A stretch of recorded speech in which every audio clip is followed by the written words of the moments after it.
NBAFCPRadio.com. I'm your host, Dane Thompson. Check me tonight with my main man, Marc Johnson and Paul Myers of NBAFCPRadio.com. As we're going to the break, we were talking about the Orlando Magic, especially my thoughts on Brandon Jennings and Ersan Ilyasova's trade into the city beautiful. But before we go any further, we have a caller online. We have Ethan. Ethan, what's on your mind tonight? Hey guys, before I say anything, I want to give you a big shout for putting on that Onyx song earlier. My buddy went to school up in Staten Island. He said all his friends were in that music video playing hockey. So, Onyx. Keyword: when you say Onyx and hockey, they don't mix. Look up, watch the music. It's in the video. It's in the video. I'm not doubting it at all. Yeah. But when I think of Onyx, I'm pretty sure outdoor hockey sticks. PJ, am I right about this one? No. Ice hockey, not even outdoor. Yeah, no. When Onyx comes up, you don't think hockey at all, for sure. That's the last thing I was thinking. No, but it was in the video. But it is a cool video to watch. Exactly. So, Ethan, what's on your mind tonight? I called in last week. I just want to give some props to the greatest general manager in history, Sean Marks. His first move as general manager was to waive Andrea Bargnani, the worst contract in NBA history. Well, it's funny how Prokhorov decides to hire his GM 5 hours before the trade deadline goes through. I think they fired Billy King, or supposedly reassigned Billy King. Right. Back in December. And they also got rid of a lot of Hollins. But they reassigned him back in December, and it took until the day of the trading deadline for them to hire Sean Marks. And the thing was, I think reportedly was, he didn't accept the first offer. They had to probably sweeten the deal very much so to get him to leave San Antonio, a place where he has a good chance of winning something, to go to probably the biggest dumpster fire in the NBA right now, which is in the case in Brooklyn. So my question for you, Ethan, since you're calling it and saying about Sean Marks, is that, okay, Bargnani's gone. Bye-bye. See you later. He wasn't doing much anyway. But real quickly, what's next? They're not going to buy out Joe Johnson. So what's next? One of the things I've been hearing about is they have all these guys who are on team options next year. Guys like Wayne Ellington, Willie Reed would be restricted. They're saying they're going to waive all these guys to decline their options. So I would imagine that the team's going to have a really different bench next year. And like you guys pointed out last week, Prokhorov's willing to spend a lot of money. There's guys out there in free agency. Like Evan Turner would be a great addition to the bench. He could be a spot-up shooter. Even if he's not shooting that great this year, he could give some mentoring to Rondae Hollis-Jefferson. They got Chris McCall coming off injury. But the thing is, they really need a point guard above anything else. If they can, I don't think Mike Conley's going to go there. No. But the next guy everybody's going to be looking at, no secret anymore, is Brandon Jennings. It's kind of gotten out that he's the only guy left. I don't think Rondo or Lawson would be a good fit. I think they've got too many personal problems. But they have options. If they can get a decent point guard, it doesn't have to be Mike Conley. You see what Jeremy Lin and Ish Smith are doing with nothing. As long as you have a competent point guard, you have two top 10 players at their positions in Thad Young and Brook Lopez. That could be a 500 team if they can get a real point guard. Paul, your thoughts on 500? With no draft picks. That was going to be my problem. You guys have no assets. So getting to 500 is not actually a bad thing. No, it would be a major accomplishment. I don't, unless you guys are throwing big money at a guy like Brandon Jennings, I don't think you're going to get him either. I think you get Jennings. They're going to have to throw some money at him. But I think a more realistic option is Ty Lawson, unfortunately. He's going to have nowhere to go. No one wants him. You guys really need a point guard. I think it's a good fit. It gives him a last chance, and you guys won't have to sign him for a big contract, so it won't be like you're obligated to him if he plays poorly. And what it does is kind of give you I hate to say it, I mean, he's a Band-Aid for now, until you guys are able to rebuild. You have Lopez. I like Lopez. You have Young. I like Young. I don't think he's great by any means, but I think he's solid. So I think your front court is fine.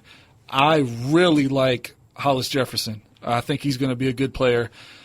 Your backcourt is where the problem is. You're correct. But I think right now, instead of going out and spending money on a guy that's not going to do well for your future, I'm one of these people that's like, just be bad. Just be bad for now. You don't have to win every year. You don't. You need to be bad a couple years so you can rebuild. You guys are in that situation. Brooklyn needs to rebuild. To piggyback off Paul, I like Rondae Hollis-Jefferson. Big time. I think, to me, he's a poor man's version of Andre Iguodala, Gerald Wallace type of player. Not even poor man's, just younger. I mean, right now, I say poor man's right now because he's not at that level yet. But I think eventually, he has that game where it's a 3-and-D, but he has potential to be pretty decent and pretty solid offensively. That's what Iguodala was. That's what Gerald Wallace was. Those two guys are basically, that I think the ceiling of how good Hollis-Jefferson can be.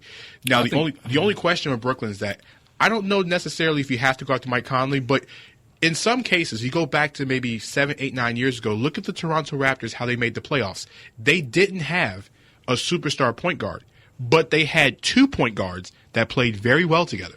Calderon and the other name just completely slipped out my mind, but they had a 2-headed monster at point guard. Calderon couldn't play heavy minutes, but he was solid when he was in there. They had another point guard come in there who did the same thing. I think of Brooklyn, for example, let's just say guy to Ish Smith and guy to Jeremy Lin. Kind of saying, and put those two together. That'd be good, yeah. It's a nice, solid rotation of point guards. They would still need a shooting guard as well. Well, I mean, Joe Johnson does come off the books this summer, but Joe wants to stay long term. He said he wanted to stay. The number won't be $25 million. It better be significantly lower. In this economy, I think $10 million would probably be what's going to get Joe Johnson to resign. Too much. Yeah, I think if they're looking at a shooting guard, they still have 1 year left on Bojan Bogdanovic's rookie contract. He's had a down year, but it's really hard to evaluate a team without a shooting guard. I think one of the other big spots for the team is at backup center. They just have no one who could play. Thomas Robinson can't do it, and of course, Bargnani couldn't do it. I think. What do you guys think of the two best options, I think, for them? Jordan Hill and, your guys' local guy, Dwayne Dedmon. Don't mention Dwayne Dedmon. He's just a foul machine. He's not a bad player. He's very good on defense. He's a poor man's Ben Wallace. He's a good defender, good rebounder, but he just commits too many fouls. He's not going to be on the floor very long. But this is what, Ethan, what I appreciate about you? You're a fan, man. You're definitely a fan of your Nets. Bogdan is not good. He's decent. I mean, he's just not good. They have no bench, as you said. I mean, the Nets are just not there. I'll tell you what, man. You have your fan hat on. I'm just a different type of fan. With the Magic, I'm like, be bad, please, so we can get better. And I think that's where the Nets really need to be. They need to just get in that mind frame of let's be bad for a year or two.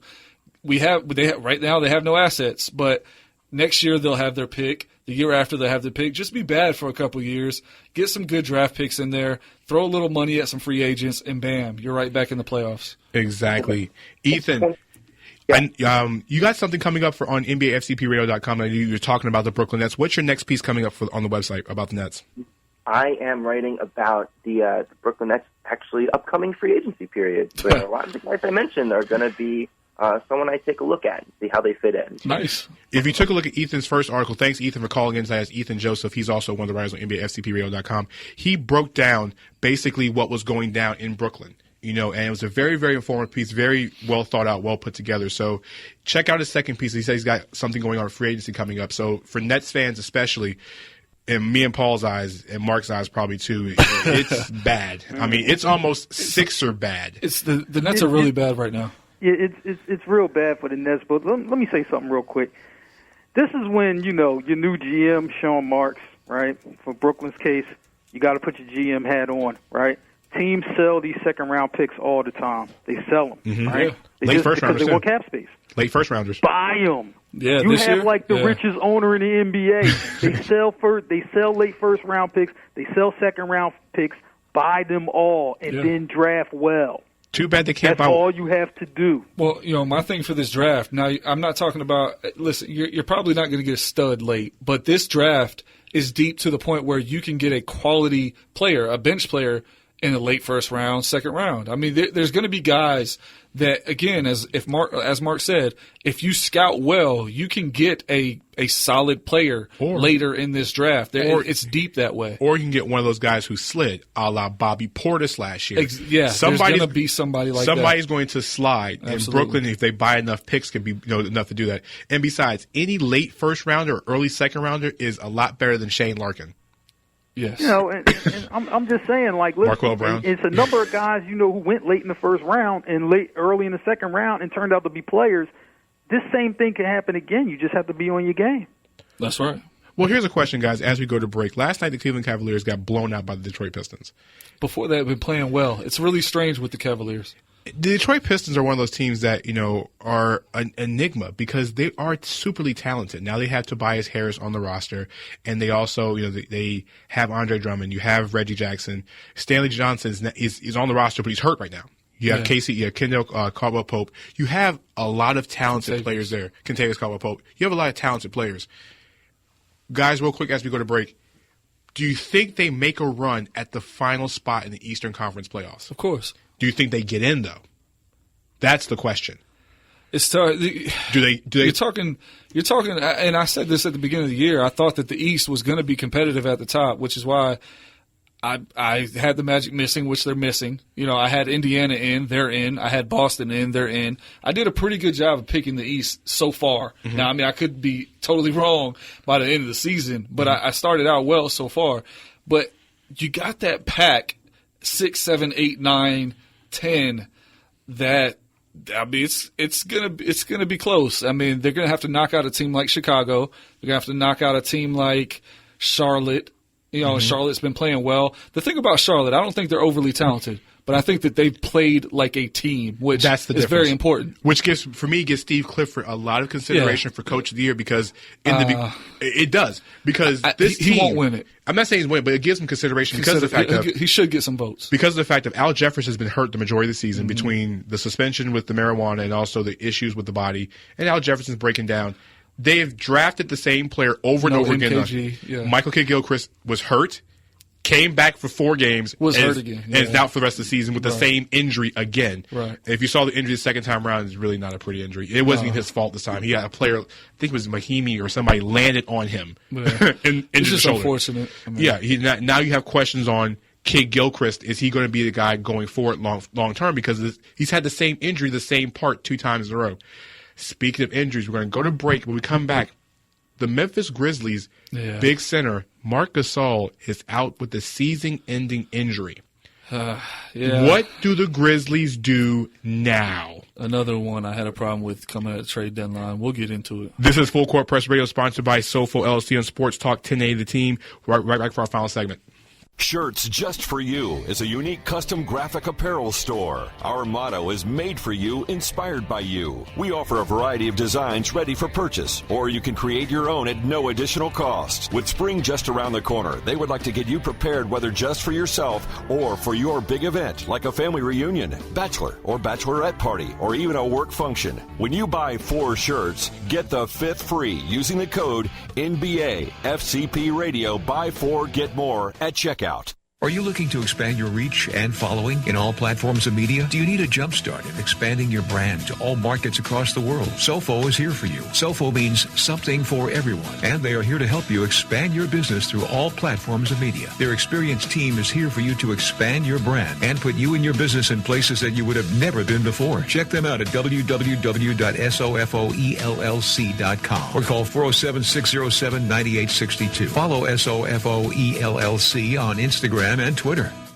Are you looking for a fun experience on the water with your family? Bring them to the Orlando Water Sports Complex, located off Highway 528 near OIA. The Orlando Water Sports Complex provides an experience you won't soon forget, featuring cable wakeboarding, as well as the Super Air Nautique G23, the world's best wakeboarding and wake surfing boat for guests to enjoy. For more info, visit actionparks.com. That's AKTIONPARKS.com. And tell them Full Court Press sent you.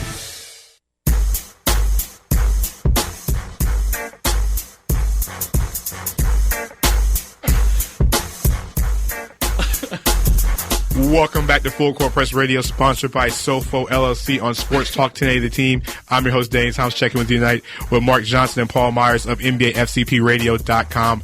Please check in with us at 407-482-3776. We're giving away a free t-shirt for my good friends that Don't Hate the King and also Hoop Culture. So if somebody want to hit the line in the next 10 minutes to win a free t-shirt, call in, check in, talk to us tonight as well, too.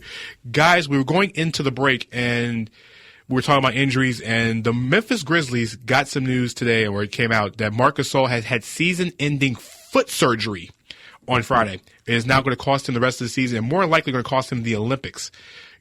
History of big men and feet have always been problems. Now Gasol has to have surgery. He's already had it. He's going to be out for a while. Maybe be out to the start of training camp, maybe sometime to the start of the season. Guys, the Grizzlies are one of those teams at the threshold. They have gotten